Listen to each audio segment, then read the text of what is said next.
మూసేసిన పరిశ్రమను తెరిపించాలని కోరుతూ inter snack cashew private limited company కార్మికులు ఆందోళనకు దిగారు. ఈ సందర్భంగా సిఐటి జిల్లా ప్రధాన కార్యదర్శి చెక్కల రాజ్ కుమార్, వర్కింగ్ కమిటీ సభ్యులు రొంగల ఈశ్వర్రావు, పరిశ్రమ నాయకులు అనసెట్టి వీరబాబులు మాట్లాడుతూ అనుమతులు లేకుండా మూసివేతకు పాల్పడిన యాజమాన్యంపై చట్టపరమైన చర్యలు తీసుకోవాలని, ప్రభుత్వమే పరిశ్రమను స్వాధీనం చేసుకుని నడపాలని డిమాండ్ చేశారు.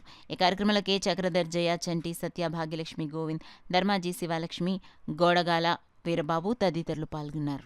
దాంట్లోనే 409 మంది కార్మికులు ఉన్నారు సార్. 409 మంది కార్మికులమే కాకుండా 400 కుటుంబాలు ఇప్పుడు రోడ్డు మీద పడ్డాయి సార్. దాని గురించి వెంటనే గవర్నమెంట్ చర్య తీసుకొని మాకు న్యాయం కల్పించాలని కోరుకుంటున్నాం సార్.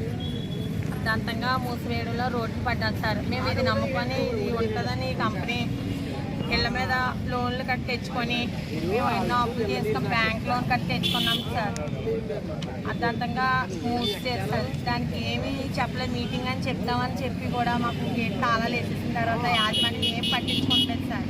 ఇప్పుడు 409 కుటుంబాలు రోడ్లు పడ్డాయి సార్. వాళ్ళతో 17 రోజులు మేము విధంగా ధర్నా చేసినా సరే యాజమాన్యం ఇంత కూడా స్పందించలేదండి.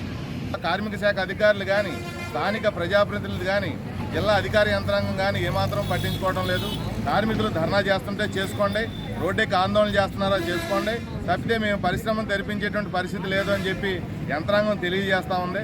ముడి సరుకు దొరకటం లేదనేటువంటి ఒక అబద్ధపు కారణంతో ఇవాళ పరిశ్రమని మూసేసి ఇవాళ కార్మికులను రోడ్డు మీద పడేసినటువంటి పరిస్థితి ఉంది.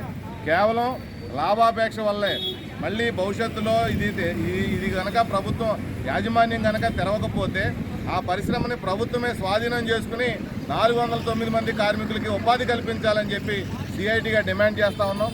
స్థానిక ప్రజాప్రతినిధులు కల్పించుకుని ఒకవేళ వాడు నడపలేకపోతే ఇంకొక యజమానికి అమ్ముకునైనా దాన్ని నడిపించేటువంటి పని చేయాలని చెప్పి మేము డిమాండ్ చేస్తూ ఆ రకంగా కార్మికులకు ఉపాధి కాపాడడంలో ప్రజాప్రతినిధులు సహకరించాలి.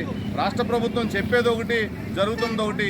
25 లక్షల మందికి ఉపాధి కల్పిస్తున్నామని చెప్పి పేపర్లో ప్రకటనలు కనబడుతున్నాయి, టీవీల్లో ప్రచారం కనబడుతుంది. వాస్తవానికి పరిశ్రమలు మూసేసి రోడ్డును పడిపోయే కార్మికుల సంఖ్య రోజు రోజుకి పెరుగుతున్నటువంటి పరిస్థితి ఉంది. కాబట్టి తక్షణం రాష్ట్ర ప్రభుత్వం దీన్ని సీరియస్గా తీసుకుని తక్షణం పరిశ్రమను తెరిపించాలి, కార్మికులకు ఉపాధి కల్పించాలి.